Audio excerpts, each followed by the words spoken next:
Number 5 on this list is the reversed demon. This demon clearly took some gymnastic classes when they were alive as a person, because they're definitely flexing their flexibility muscles now in the demon afterlife. The clips that I'm about to show you were posted to the YouTube channel Kisa Weba. They were captured by a security camera and show a demon slowly crawling across the ground.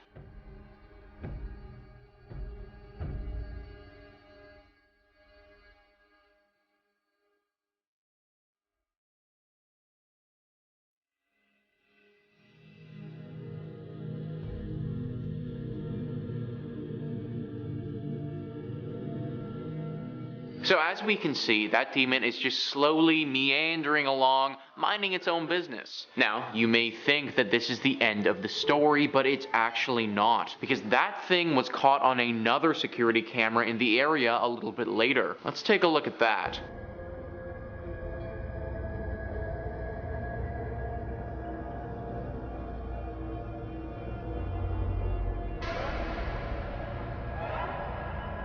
Now what on God's green earth is that freaking thing? I mean, it has to be a demon, right? Like, what the hell? Its face is clearly all white, completely inhuman. And now that we can fully see the way that it walks, we get a clear sense of how demonic it actually is. I think the biggest question that comes up through all of this, though, is what is it doing and where's it going? Fingers crossed that whatever it was doing doesn't concern any one of us. Number 4 on this list is Kubishev Square. Back in 2015, a video was uploaded to YouTube from an account named D-Man Operator. The video is only 50 seconds long and shows someone getting chased by a demon or monster in Kubishev Square. Let's roll 30 seconds of that clip and see what you guys think about this demon.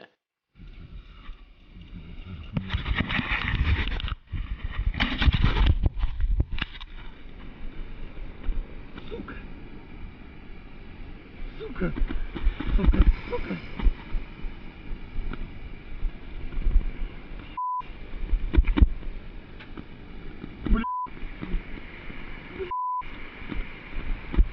So the man gets into the park, and just to the left of him is this completely demonic looking spider creature. It's slow out of the gate, but then it starts coming after him. The final 10 seconds of the video is going to show this thing get really close to him and then spit what looks to be some green toxic fluid out at him. Let's roll that now.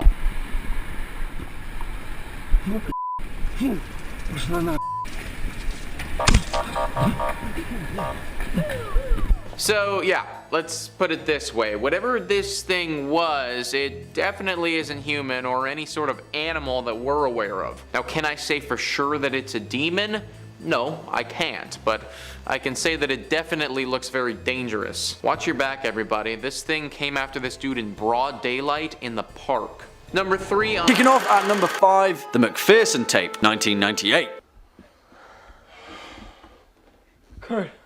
Kurt, they're on the roof. Kurt, what are we gonna do, man? We're on the roof. Oh, close the flue. Also known as Alien Abduction Incident in Lake County, the McPherson tape is an incredible display of science fiction horror done well, in a time when the found footage subgenre was just finding its feet. I'll be honest with you guys, when I first saw the McPherson tape as a kid, when it was broadcast as a straight-to-TV film, I thought it was actually real. And I wasn't alone either, because when it originally aired on UPN on January 18th, 1998, hundreds of people called in to verify that it wasn't actually portraying real-life events. So much so that the Lake County Sheriff's Department had to release a statement reassuring viewers that the events didn't take place. The McPherson tape centers around a family of the same name who have gathered together for Thanksgiving at their lake house when things quickly and mysteriously go wrong. As usual, I don't want to spoil any plot points for this film because it's definitely worth a watch, but if you're terrified of the thought of little green men roaming around your house at night, then you'll definitely be a fan of this film. Coming in at number 4, the house is October built, 2014.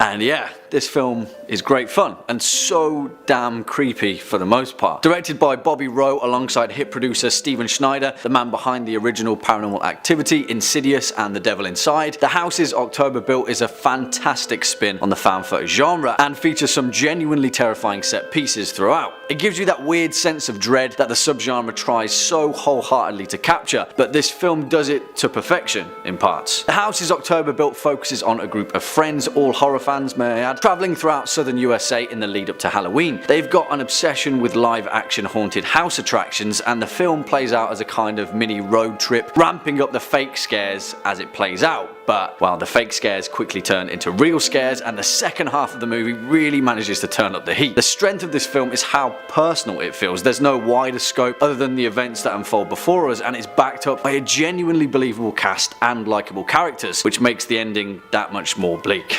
Give it a watch. Next up at number 3, Noroi, The Curse, 2005.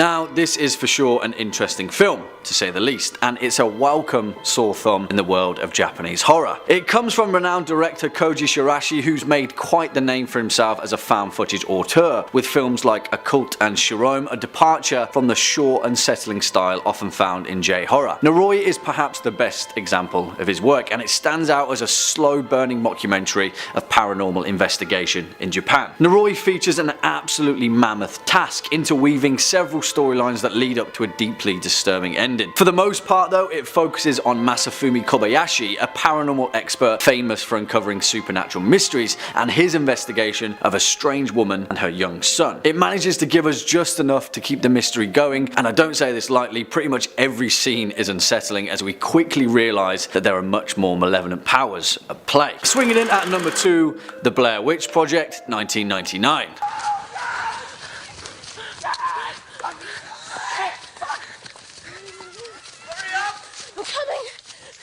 My boots aren't laced. And you just knew this one would make this list, didn't you? Of course, perhaps the most famous found footage horror film of all time, and many people's first horrific dive into the subgenre. The Blair Witch Project is an awesome horror film, I'm gonna say it, and the impact that it had on the genre as a whole can't be denied. The reason that the Blair Witch Project is so damn good is because it managed to pull off exactly what terrifies us, a stark reminder that what really scares us is the stuff that we can't see, especially in a time when horror cinema was trying its hardest to deliver full frontal fear. Again, like with the McPherson tape, the Blair Witch Project relied heavily on viral marketing. Even a year after its release, the 3 actors, Heather Donahue, Joshua Leonard and Michael C. Williams, were listed on their IMDb pages as missing or deceased. The film's creators, Daniel Myrick and Eduardo Sanchez, made huge strides in creating a working mythology for the film, drawing on 18th century folk legends to fabricate their own occultist backdrop, hinting to the viewer that perhaps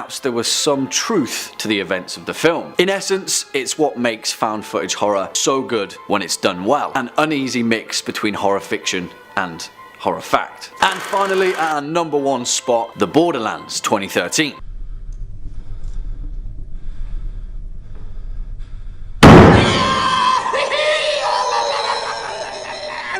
Also known as Final Prayer in the US, but come on, the original title is so much better. The Borderlands is a 2013 British horror film written and directed by Elliot Goldner in his directorial debut. I'm going to say it, this film is awesome for many reasons, but the main reason is that it answers a question that somewhat mires the believability of found footage horror. Why are they still filming? Well, The Borderlands has a pretty decent answer for that. 3 men who were sent by the Vatican to provide evidence of demonic occurrences in a remote church in rural Britain. I really don't want to spoil anything in this film because I sincerely urge you to watch it if you haven't, but in my opinion this is one of the best found footage horror films of recent times. It's equal parts The Wicker Man and equal parts The Exorcist, and it's an awesome display of British folk horror, an emerging subgenre that is really hitting the mark for this particular horror fan. Really guys, I can't say much more other than just watch this one because it's really good. At number 5, Grave Encounters.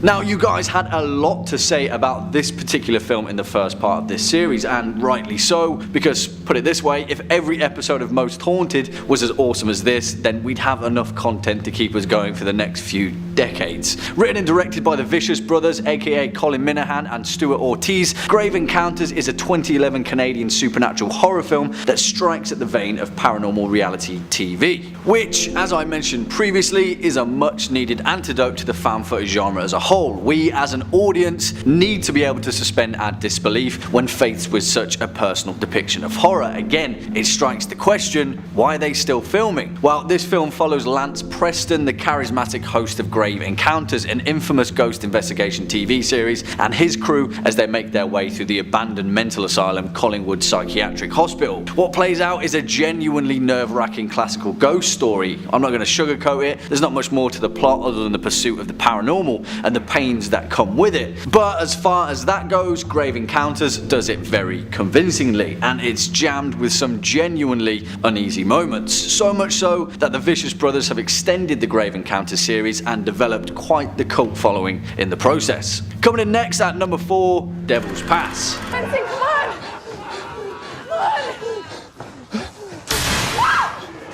Come on! JP!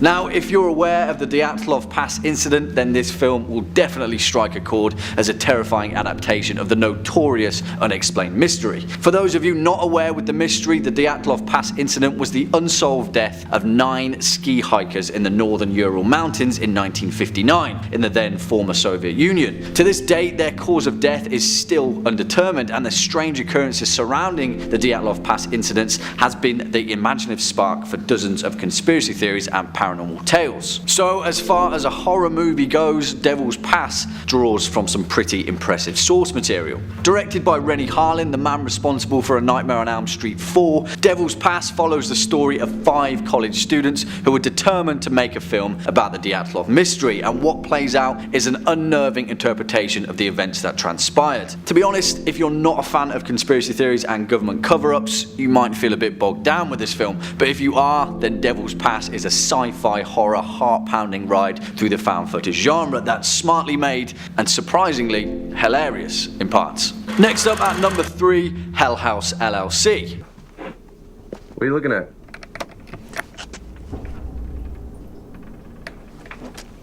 Holy got me, man. Alright, weirdo. I went into this film with 0 expectations and was terrifyingly surprised at how bloody good it was. If you're a fan of The House's October Built, which was featured on our first list, then you'll find all of the same tropes in Hell House, but with more emphasis on the documentary style meta world building that found footage is so well built for. This film kind of went under the radar for most people and was shipped directly to on-demand services, but what's surprising about this film is how well made it is for something that was never intended to be seen on the big screen. To be honest, Hell House never really strays too far from its driving paranormal mystery, and we're never fully given an explanation that diverges from the main cast perspective. But that's also why it kind of works. There's no exposition in this film at all, and that's the way it should be, and it convincingly captures the feeling of the unknown. By playing out as a slow crawl that gradually unravels in media res, what we get is a genuinely terrifying paranormal mystery that, if we suspend our disbelief, could just as well be real. Swinging in at number 2, The Taking of Deborah Logan.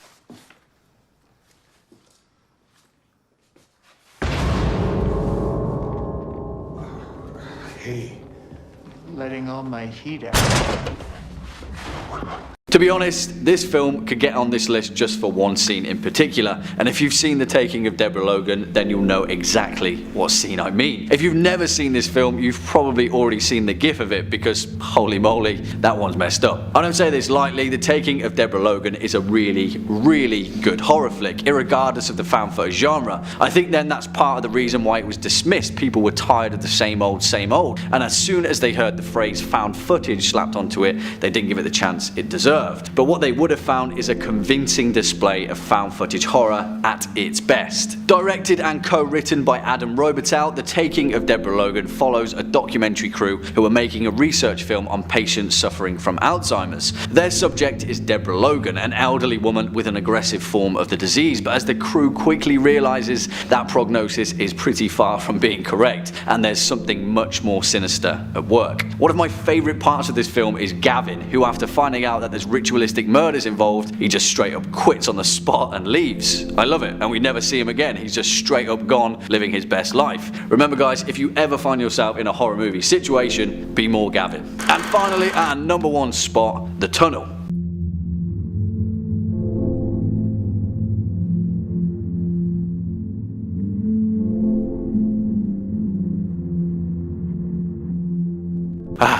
Holy moly, this film is ridiculously good. Equal parts thoroughly entertaining, convincingly made, and just straight up terrifying. Which makes it so much more impressive then that this is essentially a fan-made film, crowd-funded by selling individual digital frames for $1 a piece. Now, I will forgive most criticisms with this film, and to be honest, if you weren't a fan of the Blair Witch Project, then in all likelihood, you won't enjoy this. It is very unforgiving with its handheld sequences, there's a lot of disorientating shots, but I don't know about you, that's exactly what I want in found footage horror. I want to feel like I've stumbled upon a tape that shouldn't be seen. It's the reason why I believe found footage horror can be so effective when it's done right. It's not entirely what we see, it's the small moments of chaos that force our imagination to fill in the gaps. On top of that, we have an extra layer of exposition from the documentary sequence, allowing us to witness how the imminent threat ahead has already affected the survivors. What we get is a terrifying display of claustrophobic horror that seriously is edge of your seat stuff. Give this one a watch and then let me know your thoughts in the comment box down below. Number 5, The Last Broadcast.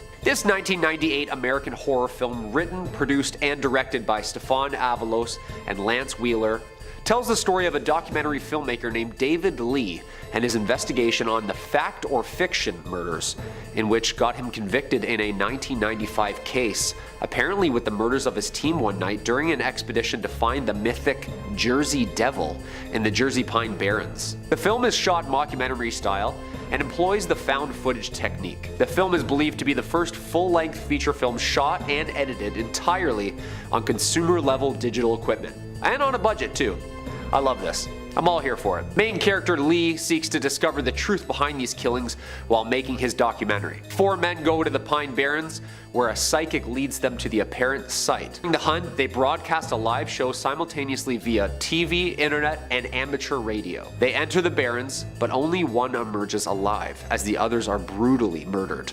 The likely suspect would appear to be Stephen. Oof, spooky. Seward, the only suspect, is then charged with the murder of his team. During his murder trial, Lee receives a box containing a damaged videotape reel, which he at first assumes is the tape from the team. With the murders caught on the tape, a blurred image of the real killer is seen, and is shocked to discover that the killer is the filmmaker himself, Lee. This is a great one. I really enjoyed this movie. It's low budget, young artists. It's a pretty good storyline too. And number 4, Man Bites Dog. Man Bites Dog is a 1992 Belgian violent comedy crime mockumentary written, produced, and directed by Remy Belval, André Bonzal, and Benoit Poulvard. I tried, sorry. Who are also the film's co-editors, cinematographers, and lead actor. The film received the André Cavins Award for the best film by the Belgian Film Critics Association, and since its release, the picture has become a cult classic, and received a rare NC-17 rating for its release in the US. Yeah, I'd up that rating to a rated R if it was me. After watching bits and pieces, I can't even say that without getting chills. Look, it's pretty disturbing stuff. Shot in black and white, it's gory, like very gory. Like if Tarantino made a gory snuff film. Yeah, I actually can't even put a clip into this because the found footage parts are way too disturbing. The film follows a crew of filmmakers following a serial killer, recording his horrific crimes for a documentary they are producing. At first though, dispassionate observers, they find themselves increasingly caught up in the chaotic and nihilistic violence, eventually becoming accomplices themselves. Ben, a witty, charismatic, and an easily enraged sadistic serial killer, takes the filmmakers and the crew to witness and watch the murders, explaining why, how, and when he chooses his victims. The viewer witnesses this grisly killings and crimes in graphic detail. The camera crew becomes more and more involved with the murders and even help Ben. During filming, 2 of Ben's crews are killed by Italian mobsters, and Ben and his crew have fun taking turns as they shoot the rival crew members while recording the entire process. Like I said, it's gory. Tons more gruesome killings, and Ben is finally arrested, but then escapes. At this point, someone takes revenge on Ben, and he finds his girlfriend and family all disturbingly murdered in revenge. The camera crew and Ben are all ambushed and shot by the rival mobsters. After the camera falls, it keeps running, and the film ends with the death and of the fleeing of the suspects. Only watch this film if you can stomach disturbing scenes. Trust me, it's pretty visual. Number 3, Creep. Creep is a 2014 American found footage psychological horror directed by Patrick Bryce and is filmed as found footage and does the genre well. Bryce portrays a videographer assigned to record an eccentric client insisting on filming numerous videos for his future unborn kid. Creep was inspired by Bryce's experiences on Craigslist. Bryce and lead actor Duplass refined the film story during filming, which resulted in multiple versions of each scene and several alternate scenarios and endings. Struggling videographer Aaron accepts an assignment to travel to a remote cabin where he meets his client Joseph, who explains he has an inoperable brain tumor and is expected to die before his pregnant wife gives birth. With this, he wishes to have Aaron record a video diary for his unborn child, and throughout the videos, Joseph demonstrates behavior that makes Aaron a little uneasy, which leads in Joseph confessing some pretty heinous stuff to him. As an increasingly freaked out Aaron intercepts a phone call from Angela, who's actually Joseph's sister, and warns Aaron to escape. Joseph then attempts to stop Aaron, leading to with Aaron escaping. Then, at home, Aaron starts receiving items in the mail from Joseph, including a recording of Joseph digging a grave. Creepy. A DVD is then sent to Aaron offering an apology in a public setting, which Joseph then kills him from behind with an axe. Spoiler alert, Joseph, now calling himself Bill, later receives a phone call from his newest target as he places a DVD of Aaron's murder alongside recordings of his past victims. That's scary. Yeah, I saw a play about a gruesome Craigslist ad once. They can get pretty disturbing. The film is widely known as one of Netflix's best found footage genre movies, and there's some great jump scares in there for you. Check it out yourselves. Number 2, UFO Abduction, the McPherson Tape. UFO Abduction, also known as the McPherson Tapes, is a 1989 American found footage sci-fi horror film written, produced, and directed by Dean Elialto. The film focuses on a family who are being terrorized by extraterrestrials during a birthday celebration. The late 80s and the early 90s were ravished by an overflow of popular paranormal genre movies and TV such as The X-Files and Unsolved Mysteries. The film begins with a brief introduction that proposes the film as legitimate and one of the strongest pieces of evidence for ETs yet. On October 8th, 1983, the Van Hees family gathers in Connecticut woods to celebrate 5-year-old sister's birthday. One of the brothers uses his handheld camera to record the night's events. The evening passes relatively uneventful as the family celebrates. However, after a small power outage, the brothers walk to the neighbors to investigate, and the 3 eventually come across an extraterrestrial spaceship landed in the woods and are shocked to see 3 small aliens walking around. Oh my god. Oh my god. Holy sh. Holy sh. Holy. Yeah, that's creepy. They flee in a panic after the aliens notice them. Yeah, I would too if I saw them just walking around the forest. They return to the house and load shotguns, but are divided on whether they should remain in the house or leave. Classic horror movie move. After a while, they assume the visitors have left, but notice all their watches have stopped. They conclude the party, but are terrified as the aliens attempt to enter the house through the windows and chimney. Eric, one of the brothers, shoots and brings an alien's body inside the place and puts it in the back room. After securing the house once more and turning up the radio to block out the voices, the others finally convince Michael, another brother, to put down his camera and resume their card game. From its position across the room, the recording camera glitches and records what looks like 3 small gray aliens emerging from the back room. The tape ends as the aliens close in on the family. The film claims that the Van Heese's whereabouts are still unknown and that viewers should contact the producers if they have any information. Look, I'm the guy who wears the tinfoil hats. This is pretty good. I liked it. The footage from the woods, the small creatures, the Project Blue Book warning at the beginning of the film. It's a Sci-Fi's Friday night. Great film, and short, only an hour. And coming in at the #1 spot, the Texas Chainsaw Massacre. The Texas Chainsaw Massacre is a 2003 American horror film starring Jessica Biel and R. Lee Ermey. Its plot we're probably all familiar with if we've seen the numerous takes on this classic movie. It follows a group of young adults traveling through Texas who encounter Leatherface and his murderous family. A remake of Tobe Hooper's 1974 film and the 5th of the franchise. Erin and her boyfriend and friends are on their way to a Lynyrd Skynyrd concert in Texas. While driving through Texas, the group picks up a severely traumatized hitchhiker walking in the middle of the road. After they talk with the hitchhiker, she takes her own life with a concealed pistol. The group contacts police where they are led to an old plantation house where Thomas Hewitt is waiting, also known as Leatherface. Erin escapes and heads towards the woods, but Leatherface, armed with his chainsaw, follows each of the concert-driven friends one by one in an all-out slasher gore fest. Yeah, I watched this movie when I was 11 years old. No wonder I can't sleep at night. Erin escapes into the woods with Leatherface chasing close behind her and her friends, but she eventually injures him and halts the pursuit. Leatherface suddenly appears in the road and slashes the car with his chainsaw, but Erin manages to escape. 2 days later, 2 investigating officers are killed by Leatherface while doing a crime scene investigation of the Hewitt home, and the narrator states that this case still remains open. Come on back here, follow me.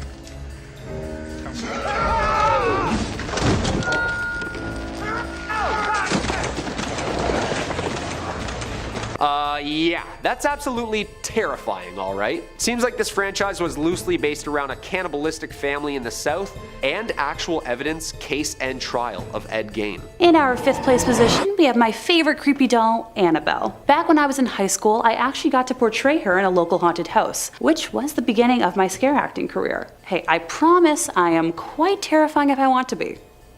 I promise. For those of you who might be rolling their eyes right now, I'm going to refresh memories on the real Annabelle story. So feel free to cozy up and listen. Donna and Angie were student nurses and good friends who had decided to room together while in school. And for Donna's 28th birthday, her mom had gifted her a very large Raggedy Ann doll, something she was thrilled about. Personally, I'd react the same way. Let the record know that I'm always down to accept gifts of dolls or plushies. Soon after adopting the precious doll, Donna started to notice some weird behavior. She would leave Annabelle in her bed every morning behind her locked bedroom door, seating her the same way with her arms and legs crossed, and would come home at night to Annabelle having moved rooms and in positions that weren't possible. She's described a few instances of the doll kneeling, and speaking from experience, stuffed dolls can't kneel without falling for more than a few seconds. Donna and Angie then started finding notes left throughout the apartment, written on parchment paper in red pen.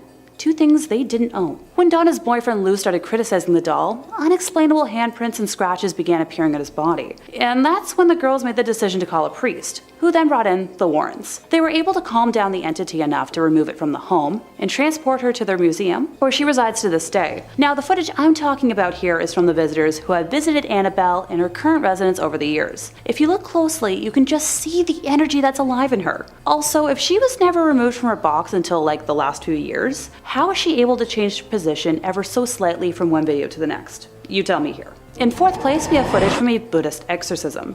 Known as parita, which can be translated as protection or safeguard, it refers to the Buddhist practice of reciting certain verses and scriptures in order to ward off misfortune or danger. The practice of reciting or listening to the parita suttas began very early in the history of Buddhism. The Mahavamsa contains the earliest historical reference to this practice, describing how Upatissa I instructed monks to recite the Ratana Sutta throughout the night during a period when Sri Lanka was afflicted by plague and diseases. In the Pali literature, these short verses are recommended by the Buddha as providing protection from certain afflictions. The belief in the effective power to heal or protect of the Sakakariya, or asseveration of something quite true, is an aspect of the work ascribed to the Parita. It is also widely believed that all-night recitations of Parita by monks bring safety, peace, and well-being to a community. Ponyta discourses can be recited at events like a funeral or on the death anniversary of a loved one, and can also be recited to placate antagonistic spirits. In 1987, Ed and Lorraine took a trip to Japan to offer their expertise in some cases that were ongoing in different parts of the country,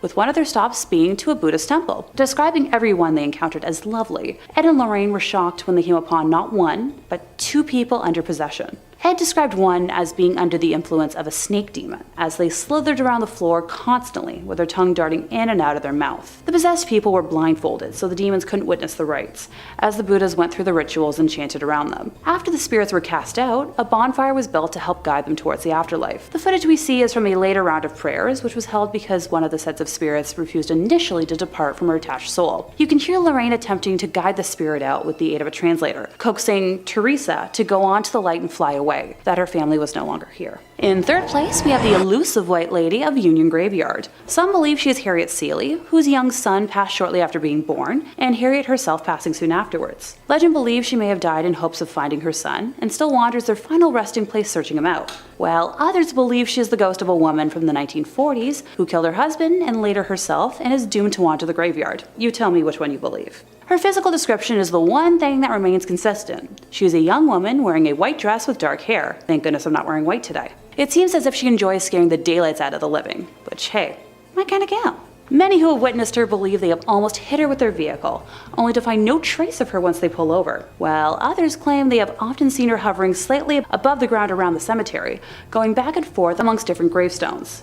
In 1993, local firefighter Glenn Powell received a call about a transformer explosion and drove to the scene of the incident with a police officer and observed a female driver following closely behind him on the road. He remembers the night sky had turned pink, my favorite color, and the explosion emitted large amounts of electricity that had made the hair on his arm stand up at a close distance. Glenn was driving along the road beside the cemetery when the officer seated next to him yelled, "Watch out!" In the middle of the road was a woman with, you guessed it, long brown flowing hair and wearing a white Victorian nightgown. Glenn described seeing a surprised look on her face before slamming on the brakes, but was unable to avoid hitting her, describing it like hitting a brick wall, with the back of his truck flying into the air and the policeman next to him being launched into the dashboard. The driver behind him jumped out of the car and helped the 2 men search the area of the crash to check on the woman. Glenn is quoted as saying, "There was no red bodily fluids, there was no clothing, there was nobody, there was nothing." Located in Connecticut, Lorraine used to often take walks through the cemetery, saying that it was one of the most haunted places around. Ed caught the White Lady on camera on September 1st, 1990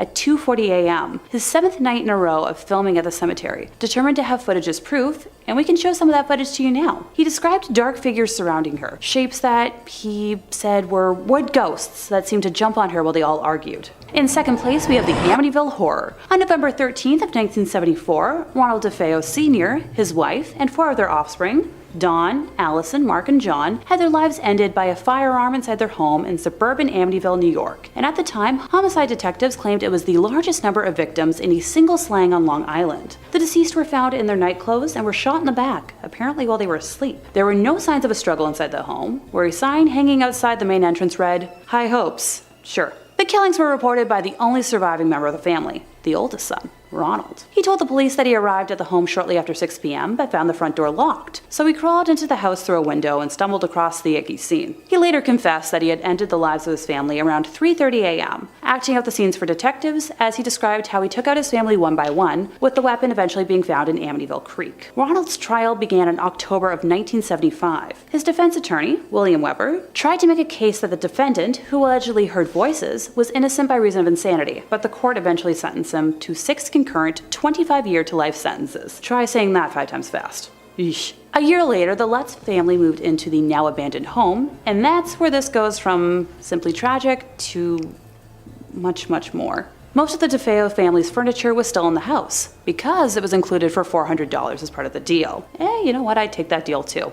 A friend of George Lutz, the father of the family, had learned about the history of the house and insisted on having it blessed, and at the time, George was a non-practicing Methodist and had no experience of what this would entail. Kathy, the mom, was a non-practicing Catholic and explained the process to him. George knew a Catholic priest named Father Mancuso who agreed to carry out the house blessing. He arrived to perform the blessing while George and Kathy were unpacking their belongings on the afternoon of December 18th, 1975, and went into the home to carry out the rites. When he flicked the first amount of holy water and began to pray, he heard a masculine voice demand that he get out. When leaving the house, the priest did not mention this incident to either George or Kathy until December 24th, when he called George and advised him to stay out of the second floor room where he had heard the mysterious voice, which happened to be the former bedroom of Mark and John DeFeo that Kathy had planned to use as a sewing room, but the call was cut short by static. Following his visit to the house, the father allegedly developed a high fever and blisters on his hands, similar to stigmata. At first, George and Kathy experienced nothing unusual in the house, but the horrors that happened over the next 28 days were awful for the Lutz family, bearing witness to slime pouring out of their walls,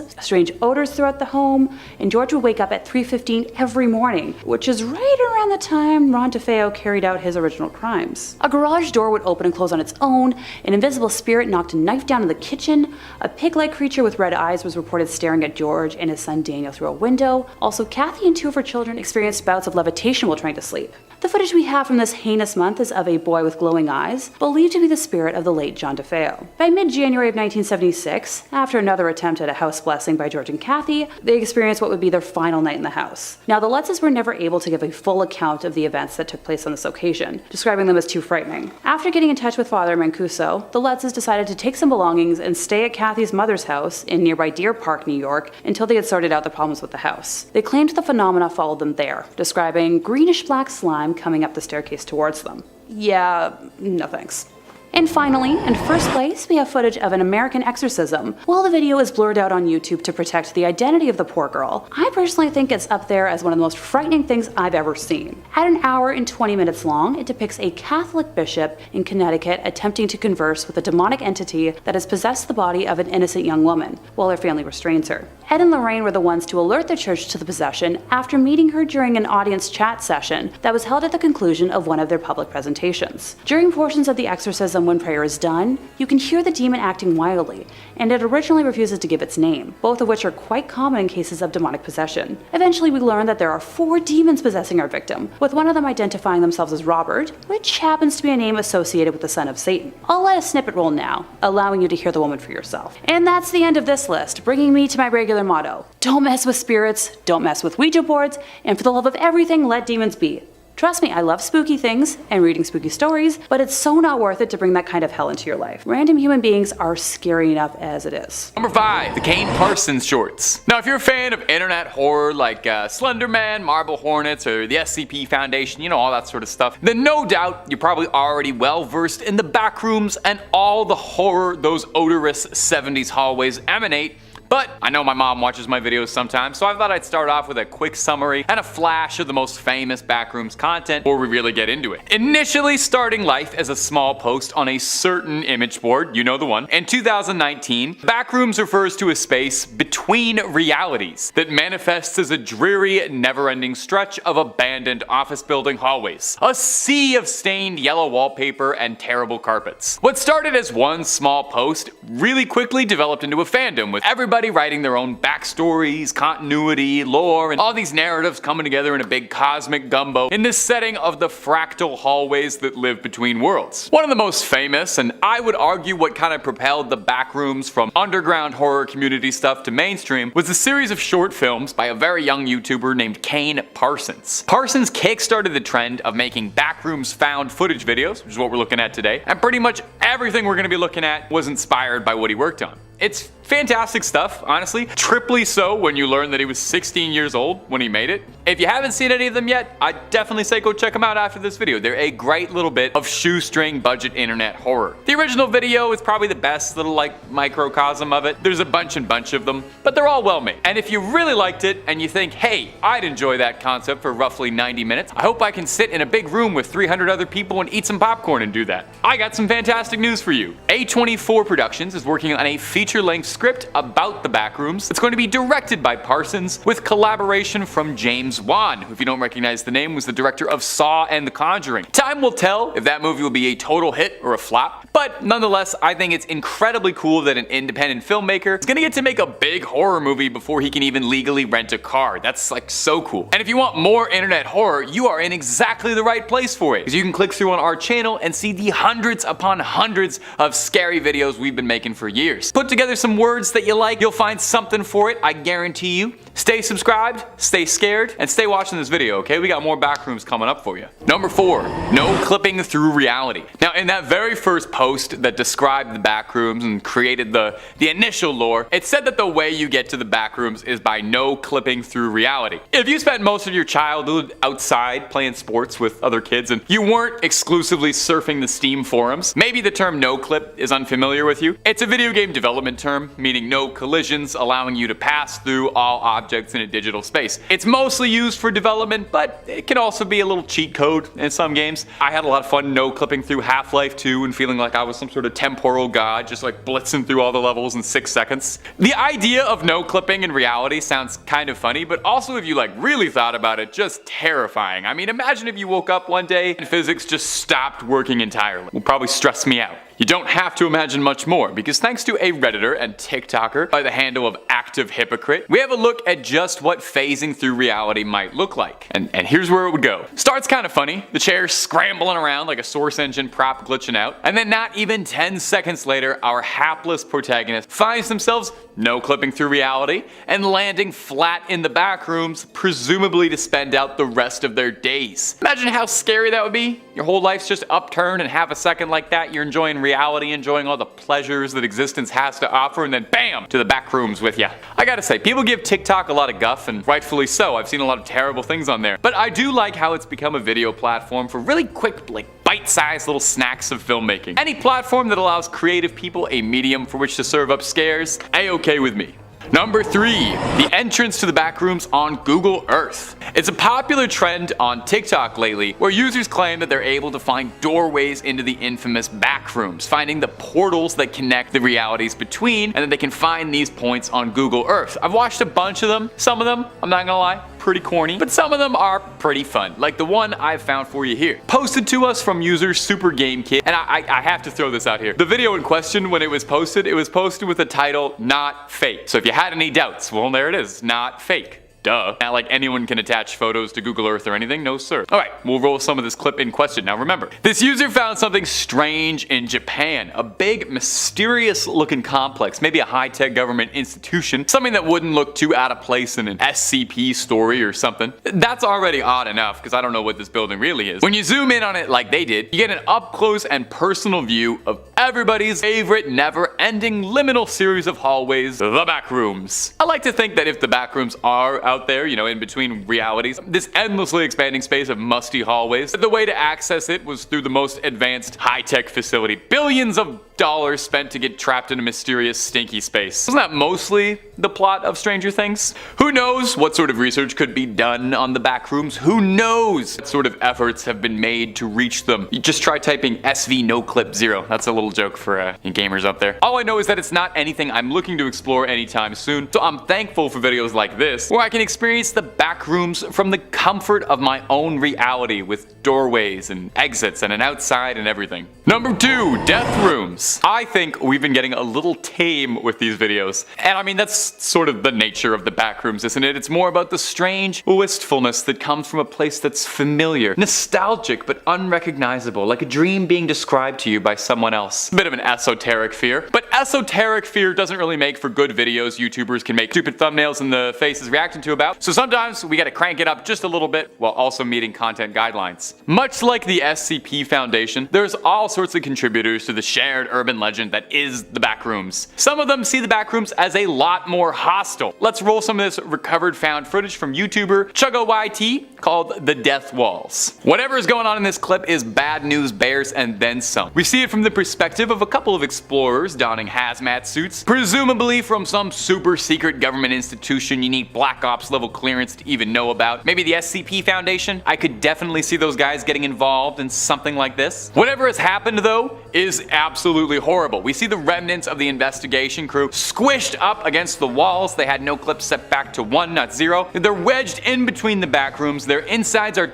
sprayed all over horrifically. But that might not even be the worst thing happening out there, because whoever we're watching the footage of is running from something horrifying that we can't see. Now there's a lot of low effort content about the Backrooms, all the 3 a.m. posts, all the silly reaction faces. There's some very cool independent filmmaking and creative work being done with the Backrooms, and I always want to shout out a more creative one when I see it. It's only a minute long, and it gave me a little spook. So toss Chuggo YT a like when you see him next, and tell him the top 5 scary gangs sent you. Number 1, the pool rooms. Since the Backrooms first started becoming popular around like 2019-ish, there are so many clips and videos of people recording their own experiences, and everyone's got their own little like personal touch on what they think the Backrooms is, and really it's a shared internet horror story, so nobody's got a wrong answer. There's a lot of really great ones worth checking out, but I think some of them don't quite get what was making it so scary or unique in the first place. If it's just monsters and bad guys and scary writings on the walls, that's like any other horror setting. When the original post was just about a bizarre office space that looked familiar but off in a way that you can't really place. This video posted to Reddit called The Pool Rooms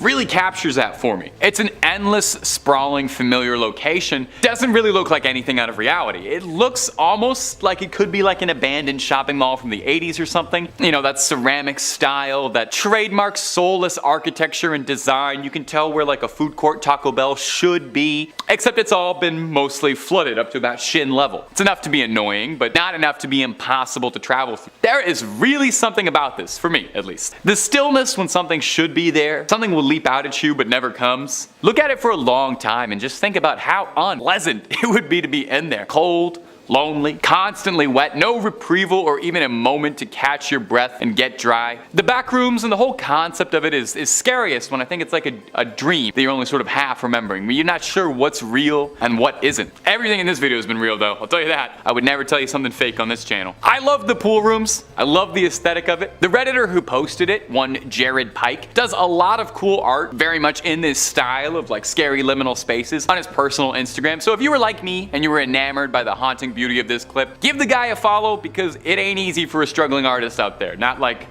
I would know anything about that. Number 5 on this list is the alien baby. This is a clip of what looks like an alien child. We know how the government is with aliens and anything extraterrestrial, so it's clear why they wouldn't want the public looking at something like this too closely. I mean, they don't let anyone in on anything happening in any of their secret bases, so it makes sense they wouldn't want us watching a video like something like this. Let's show 30 seconds of this clip and you guys comment down below what the heck this thing is. Now, how are you feeling?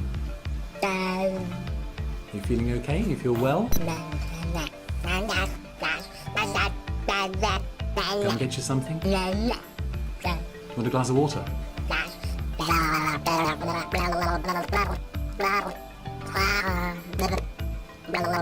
We're not really getting anywhere, are we, at the moment? Are you seeing something? Is there something you see over there? So very clearly that is not a human child. Now it's possible that could be an animal of some kind, but I have no idea what type of animal looks like that. That's why, if I had to guess, we're looking at some type of alien creature. This is a really interesting find because it means that aliens might have children similar to how we have children. Obviously we don't know the process to how this baby came about, but the idea that aliens grow like we grow. That's important information because for a long time people have speculated on their reproductive process. To just assume that they grow like we grow would be ignorant on our part, but now this looks like some serious evidence. What I want to see though is a clip of this creature several years from now. What does this thing look like then? It doesn't look too threatening today, but you already know that it's going to turn into something deadly most likely. Number 4 on this list is the dinosaurs. This next clip was initially from Shortest Blockbusters, but was broken down by Chills on his channel. I'm gonna play you an excerpt of what he has to say right now. Do you believe that some extraterrestrials are living among us? Then you really gotta see this scary video. The footage shows two dinosaur-looking creatures scurrying across a frozen river. They have spines that are heightened, long tails, and pointed heads. Otherwise, their bodies look more or less human. Are these dinosaurs extraterrestrials, humanoids? And that is the big question, right guys? Aliens, dinosaurs, or humanoids? What the heck are they? He goes on in that video to talk about how he believed this was actually VFX, but some people in the comments weren't too sure. VFX could easily be the explanation, but it could also be used as an excuse. The government has chalked a lot of things up to VFX and CGI before, and some of that has turned out to be real, so why can't this? Aliens living among us, or other creatures living among us, has been talked about and rumored for a long time. We have had no definitive proof, but videos like this just keep getting released with no explanation. I wouldn't be surprised if in a few years' time, some real proof finally surfaces confirming a lot of our suspicions about these creatures. Number 3 on this list is the river creature. This next video was released back in 2015 and shows a bunch of people wearing hazmat suits picking a strange looking creature out of a river. This was apparently captured in Poland, and there was no official report on this when it came out.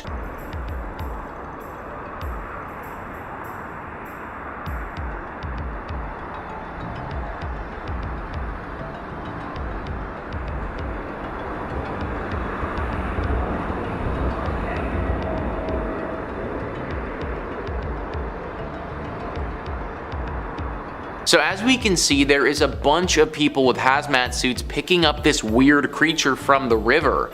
What is that creature, and why do they need to be wearing these hazmat suits for?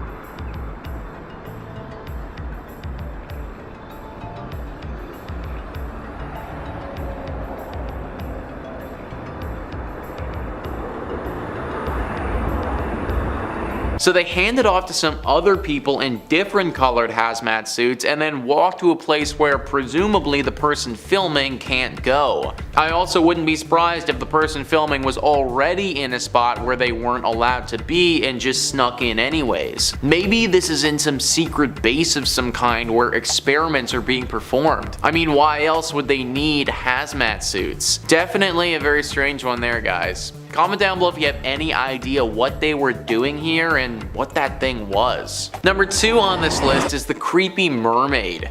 So I always thought that I would want to meet a mermaid, but if this is what they'd look like, then I definitely don't have any interest in that anymore. We're gonna see a clip from a video here that was posted back in 2018. It looks to be of a docking area somewhere and has an incredibly scary creature lying across the dock.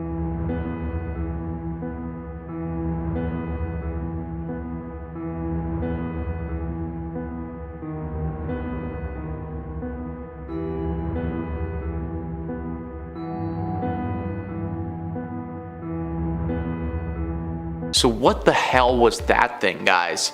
That is one messed up creature that is hanging around there. Maybe it got scared off by the camera and decided that it wanted to head back in the water after it spotted the person filming it. It had a tail kind of like a mermaid, but at the same time, there wasn't really anything human about this thing, so maybe it isn't connected to that at all. But if it isn't a mer person, then what sort of creature could this thing be, and why haven't we heard more about it? You have to imagine that if creatures like this are swimming around our waters, that the government, they'd be aware of this, but they haven't said anything about it at all. Who knows how many creepy things are in our oceans that we don't know about. And number 1 on this list is the creepy creature. The video that I'm going to show you was uploaded by Keenan Music to YouTube on May 7th, 2021. It's a very short clip, only 15 seconds long, of someone investigating Japan using Google Earth and discovering something super creepy and weird. An unexplained object is going to be flying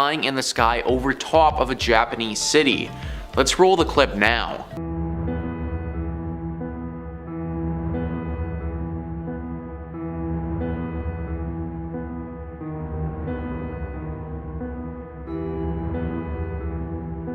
That thing almost looks like a drone, but it also looks like it could be made from organic material. I also don't know of any drones that look like that are constructed by humans. Could this be something from another planet that made its way to Earth undetected and is scoping out our world? I think everything is on the table with something like this, and some investigation desperately needs to get done. Comment down below what you think this could be and why nothing official has been released on it yet. Number 5, the Blair Witch Project. I remember seeing this when I was like 10, and I'm not gonna lie, it kind of scared the shit out of me. It still does. It tripped me out because like back then my parents were like, oh, don't worry honey, this is made up, after like every scary movie we watched. But this time they were like, was that real? You know, my dad just sat there quiet thinking. I was scared. Because the whole production apparently did such an amazing job from top to tail of its release, making the audience still feel like it really happened. The Blair Witch Project is probably the most famous found footage movie ever made. The campaign tactic was that the viewers were told through missing persons posters and that the characters were missing while researching in the woods for this mythical Blair Witch. Their IMDb page even listed the actors as missing and presumed deceased in the first year of the film's release. Even the film's website contained actors posing as investigators giving testimonies about their evidence. They even shared childhood photos of the 3 leads to add a sense of realism. By August 1999, the website had received 160 million hits and the movie went from a flop at midnight to the top worldwide. During screenings, the filmmakers made advertising efforts to promote the events in the film as factual, including the distribution of flyers at all of the film festivals such as Sundance and Cannes, asking viewers to come forward with any information about the missing students. All the actors making their feature film debuts as well were described as missing and presumed dead. The actors' parents even started receiving condolence calls and sympathy letters. The actors got to witness the movie blow up, but they weren't even invited to the screenings due to the publicity. Imagine not being able to go see your own premiere, or even really celebrate your huge role in this huge successful movie. It's kind of sad for the actors, don't you think? I think it is. Number 4, The Bay. Of course, if you like what we do here on Top 5 Scary, throw us a thumbs up down below or comment which one of these real-ish movies scared you the most. The Bay is a 2012 American mockumentary horror film directed by Barry Levinson and written by Michael Wallach. The movie's basically about a small town getting infected with a contaminated water source that 2 oceanographers discovered in the bay without saying anything. After investigating fish being eaten from the inside out, they realize that the culprit is this tongue-eating louse creature that looks like the bugs from like Starship Troopers. Yeah, really scary. The movie came out as a result of a documentary Levinson was asked to produce about real problems facing the Chesapeake Bay. Although Levinson chose to abandon the documentary upon learning that it was already being covered by a huge news network organization. Levinson instead decided to use all that research to produce this horror film, which he hoped would shed light on the issues facing Chesapeake Bay. As such, when promoting the film, he noted that more than 80% of the film is real and actually factual information. Also, 80% is so real that it had to wait to be released and cleared first. What? Yeah, this was like a real issue, hence the confusion around the found footage. Apparently this nuclear disaster monster giant isopod in the bay aren't real, but the small isopods filmed are very real. You see a tight shot of the isopod, Levinson said. That's not CGI, that's real. We just pulled that out of the Atlantic Ocean. The isopods do this really gruesome thing, which the bay does a great example of, is that they eat the fish from inside out. All that stuff is actually factual. A leaking nuclear reactor actually does have a runoff heading towards the Chesapeake Bay. Its quantities aren't great, but the fact that it's actually happening seems scary enough. The chicken farm runoff stuff is actually factual too. At the end of the day, yes, it's a movie, not a documentary, but it's infused with a lot of things that are really real. I think it adds to the nature of the piece, end quote. Hey, spoken like a true artist. And that's why the film has gotten so many great reviews. Give it a watch, very spooky, very well done. Number 3, the Poughkeepsie Tapes. Writer-director fam jam duo John Eric and Drew Dowdle are best known for their sinister yet impeccable found footage movies. Yeah, it's pretty gory and actually had to wait 10 years before being released due to the graphic footage on it. It's rumored that it was held for 10 years due to its contents and disturbing atmosphere, referring to it as a banned movie. It's likely that MGM felt audiences weren't really ready to see such graphic content. In an abandoned house in Poughkeepsie, New York, murder investigators uncover hundreds of tapes showing decades of a deranged killer's work. And in an all too realistic found footage mockumentary, the moments showing the killer POV are things of nightmares. I'm not gonna lie. This is like the goriest movie on our list today. But with scary movies, sometimes comes a little gore, you know? The Poughkeepsie tapes plays out as a faux documentary following the discovery of a very large collection of VHS tapes created by said deranged psychopath, and the investigations that follow. The documentary is well shot and played out in a believable manner. Sometimes the acting is a little, yeah, this is really fake. And then sometimes it's like, okay, I'm gonna look up if that guy's a real cop. The feel of this movie is gore, gore, gore. If you're into like Saw type stuff and multiple victims and lots of popcorn syrup, this one's definitely for you. These tapes are only fictional, but there's a small catch. According to Marist College, the Poughkeepsie tapes may be based on an actual event. A killer named Kendall Francois killed 8 to 10 people in Poughkeepsie in the late 90s, but didn't videotape the murders. There's heavy debate in the film industry on which movies are depicting actual cases similar to actual reports, and acts that are totally staged and made up. Number 2, The Quiet Ones.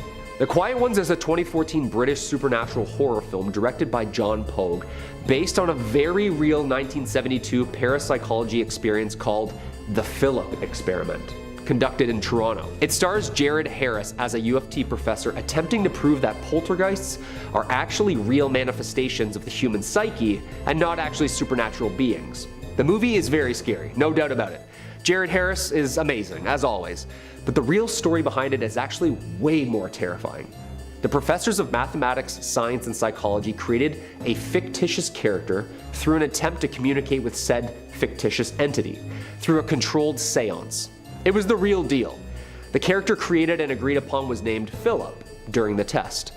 His fictional backstory coincided with real historic events and places, but with multiple contradictions and errors. They said he was born in 1624 in England, had an early military career, knighted by 16, in the English Civil War, and eventually dying at the age of 30. The group was seated around a table via a lecture, with initial seances yielding no contact, no communication, and no phenomenon. The professors then dimmed the lights, fully leaned into the seance, changing the environment. Participants and students then began feeling a presence. Lots of table vibrations, breezes, unexplained voices, and sounds which matched responses to Philip's life. Audio and video and witness accounts documented the paranormal event, but Philip never actually appeared.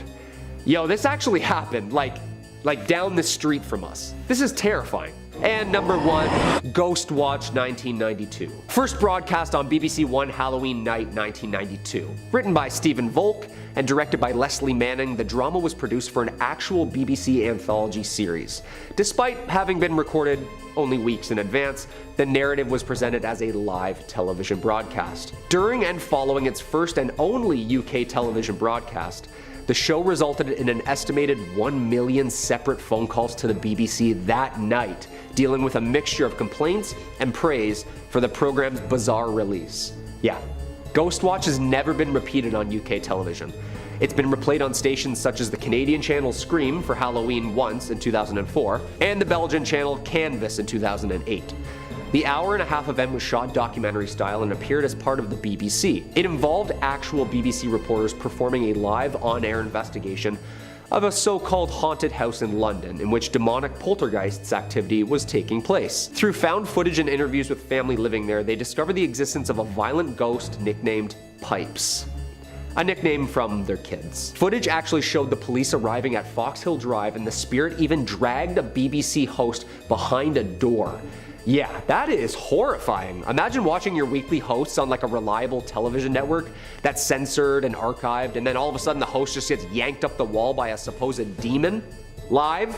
On TV? Number 5, Spree. Coming in first on our list is the newest release and a new age classic that I think, give it a few years, will get the recognition. Spree. It was called American Psycho for the digital age, and I think that fits. Spree stars Joe Keery of Stranger Things and Joe fame, putting down the baseball bat and the hair gel and sitting behind the wheel of a rideshare service, playing a down-on-his-luck young man named Kurt who wants nothing more than to be a viral, famous social media star. Ah, very relatable. But in a sea of unboxing videos, react TikToks, let's plays, confession videos, hashtag challenges, apologies, and top 5 videos about horror movies, Kurt struggles to find any sort of audience for his content whatsoever and decides that the best way to stand out on the internet is to live stream himself snuffing his passengers he picks up in his rideshare app. Okay, you know, to each their own. I'll stick to doing YouTube videos, you do you. Now, Spree is not the smartest movie out there. The social satire is a little basic, to be honest, and it could have done with a lot more fleshing out on its commentary on social media addiction and internet validation, but it makes for a very solid foundation for a flick. It's got a plot that probably would have made for an okay Black Mirror episode, and maybe this movie wouldn't have worked as well if it wasn't for how fun Joe Keery is. Maybe I'm extremely biased because I love the guy, and because like most of the Western world, Steve Harrington is the only reason I watch Stranger Things, but he brings a super fun mania to the social media addicted lunatic. The American Psycho comparison, definitely apt. That's one of my absolute favorite movies of all time for just how sick and like entertainingly evil Patrick Bateman is. You know he's the most reprehensible, unlikable character ever put to film, but Christian Bale is just so damn charismatic you love him. And that's what's happening here. Joe Keery somehow manages to be both convincing as a really scary psychopath, but also oddly sympathetic and earnest. You know, it's the desperation. Have you ever seen a man soaked head to toe in blood, shaking and quivering after doing something unspeakable, and he's still asking you to subscribe to his channel? And speaking of vapid, deranged, dead-eyed internet personalities looking for fame, if you're looking for more scary movie reviews, ghosts, goblins, and aliens, well, click through to Top 5 Scary and subscribe. We've got loads more content with me behind the wheel, but not really, I can't drive. Look at me, I just skate. Number 4, VHS.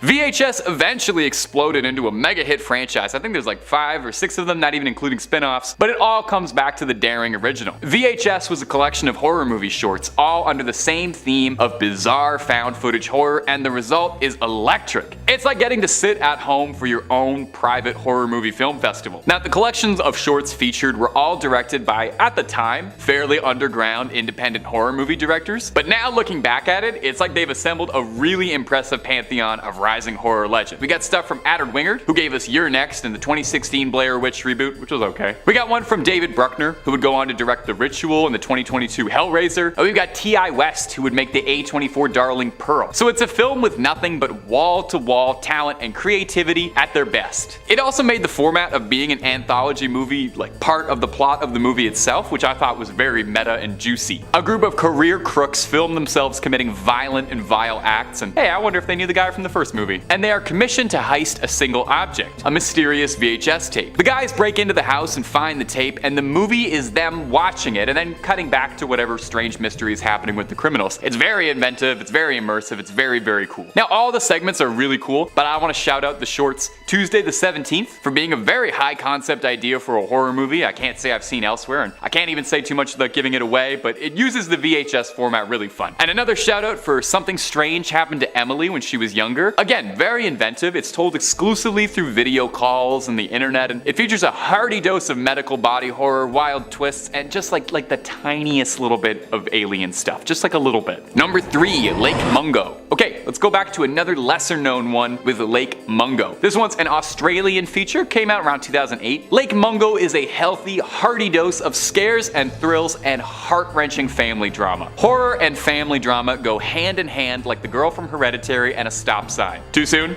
That was too far? That was too far? That was too far. In Lake Mungo, we're in the perspective of Matthew Palmer, a young man who has been depressed and broken shortly after his sister's drowning shattered his family's well-being and mental health. However, Matthew begins to see signs of his sister everywhere, feeling her presence in the house with him, and mostly because he keeps seeing her ghost all around. He sets up a surveillance camera system all over their house and begins making a documentary about his experience hunting for his sister and closure. As the investigation as to whether or not his sister really is haunting them, Matthew ends up uncovering family secrets that were long thought buried and finds himself haunted by his sister's loss in a way much grander than any ghost story could. Now, what I really like about this one is pretty much right up until credits, you'll be asking yourself, what's happening? happening. Not in a confusing way, like an Inception sort of thing. It's just got a bunch of fun and clever twists that kind of keep you guessing the entire film, keep you asking questions. The film uses the medium well. It allows the audience to go on this journey with the family, where you're there with them, and you're asking too what's happening, if it's really a haunting, or if it's all just a sad family wanting to see their daughter one last time. It honestly ends up being really heartwarming in a bizarre way. You don't see a lot of horror movies that kind of get you right here, and without spoiling like too much, because I do want you to see it, unlike Hereditary, this one doesn't really have like a happy ending, but it doesn't have a horrifically sad ending. It's kind of bittersweet. It's genuinely very touching. So if you're looking for something to tug at your heartstrings a lot while also making your hair stand on end, you can't go wrong with Lake Mungo. Number 2 is Wreck.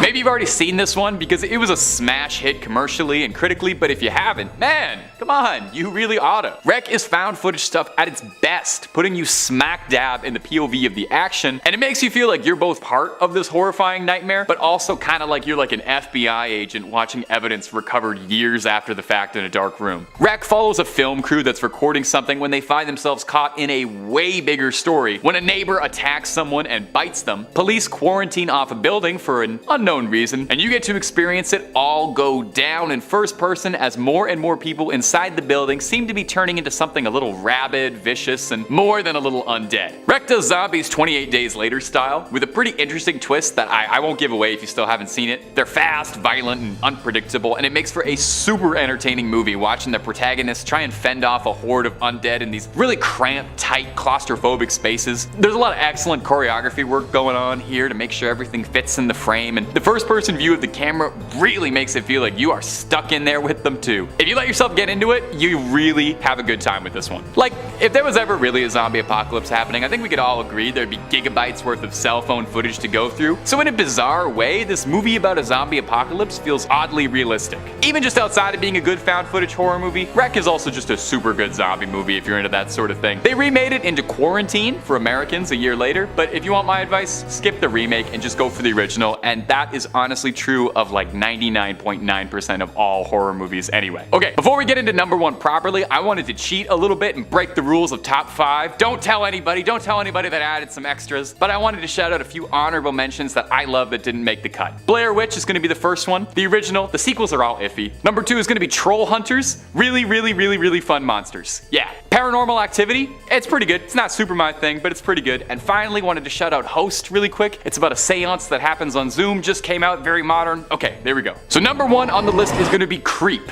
It's got nothing to do with Radiohead. Sorry. Coming to us from Patrick Bryce and indie darling Mark Duplass, he takes a break from earnestly mumbling through an indie movie to play a completely chilling, well, the title said it, creep. This movie is basically just watching Mark Duplass be really weird in front of a camera for an hour and 20 minutes. It's a great example of when you can do a lot more with a lot less. This movie is as absolutely bare bones as it gets. There's 2 actors in the entire movie, and they're the 2 guys who wrote and directed the movie. A struggling videographer, Aaron, gets an offer to film a series of personal diaries for a strange client, Joseph, who has an inoperable brain tumor and wants to leave a series of videos behind for his unborn child. Which does sound nice until Aaron gets there and discovers very quickly something is really off about this, and this isn't going to be a normal job. This movie is all performance, and Duplass crushes it as the bizarre, mysterious Joseph. He plays him really, like, realistically creepy. Like, he's the kind of guy you'd meet on a bus and spend the rest of the day thinking about. Like, you know something is wrong with the guy, but you're not really sure in what way and just how afraid of him and how dangerous he might be until it's too late. It's a movie that really gets in your head and gets right under your skin. If you leave the movie terrified of the main character but also very enamored in equal measures, worry not, because Bryce and Duplass agree with you since there's a Creep 2, which is apparently just as good as the first. I haven't seen it yet, you know, I only have so much time, but I should see it eventually, since there is a Creep 3 in early pre-production stages. So although this guy may be a completely unsettling weirdo, we love this creep and can't get enough. He belongs here.